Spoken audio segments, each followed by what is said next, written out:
श्री परमात्मने नमः। श्री चैतन्य चरित्रावली अध्याय श्री विष्णु प्रिया परिणाय।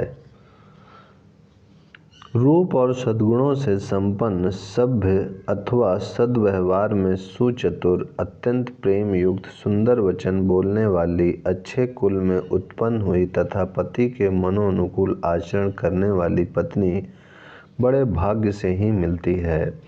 बहू के बिना घर सूना ही सूना लगता है। इसका अनुभव वही माता कर सकती है जिसके घर में एक ही पुत्र हो और उसकी सर्वगुण संपन्न पुत्रवधू परलोकगामिनी हो चुकी हो।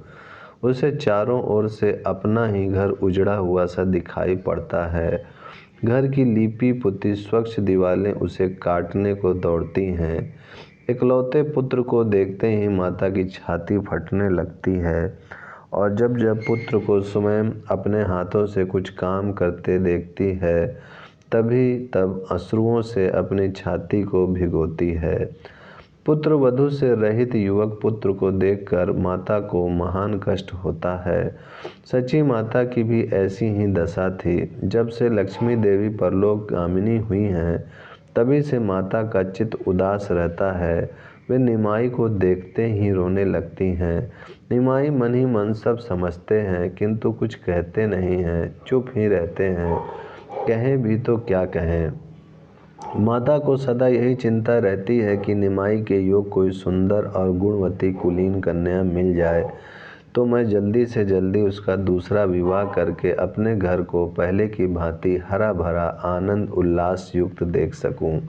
वे गंगा किनारे जब जब जाती तभी तब वहां स्नान करने के निमित्त आई हुई अपनी सजातीय सयानी कन्याओं के ऊपर एक हल्की सी दृष्टि डालती और फिर निगाह नीची कर लेती। इस प्रकार वे रोज ही अपनी नवीन पुत्र वधू की उन कन्याओं में खोज किया करती। उन्हीं कन्याओं के बीच में वे एक परम सुंदरी और सुशीला कन्या को भी देखती। वह कन्या पराय सची देवी को रोज ही मिलती। सुबह शाम दोपहर को जब भी सची माता स्नान के निमित्त आती तभी उस कन्या को घाट पर देखती। कभी तो वह स्नान करती होती, कभी देव पूजन और कभी कभी स्नान करके घर को जाती हुई सची देवी को मिलती। वह कन्या सची माता को जब भी देखती तभी वह बड़ी श्रद्धा भक्ति के साथ प्रणाम करती। सची देवी भी प्रसन्न होकर उसे आशीर्वाद देती, भगवान की कृपा से मेरी बेटी को योग्य पति प्राप्त हो। कन्या इस आशीर्वाद को सुनती और लज्जित भाव से नीची निगाह करके चली जाती। एक दिन सची माता ने उस कन्या को बुलाकर पूछा, बेटी तेरा नाम क्या है? लजाते हुए नीचे की ओर दृष्टि करते हुए धीरे से कन्या ने कहा, विष्णु प्रिया। माता ने प्रसन्नता प्रकट करते हुए कहा, आहा, विष्णु प्रिया कैसा सुंदर नाम है। जैसा सुंदर शील स्वभाव है उसी के अनुरूप सुंदर नाम भी। फिर पूछा, बेटी तेरे पिता का क्या नाम है? विष्णु प्रिया यह सुनकर चुपचाप ही खड़ी रही। इन्होंने इस प्रश्न का कुछ भी उत्तर नहीं दिया। तब सची माता ने पुचकारते हुए कहा, बता दे बेटी, बताने में क्या हर्ज है, क्या नाम है तेरे पिता का? लजाते हुए और शरीर को कुछ टेढ़ा करते हुए धीरे से विष्णु प्रिया ने कहा, राज पंडित।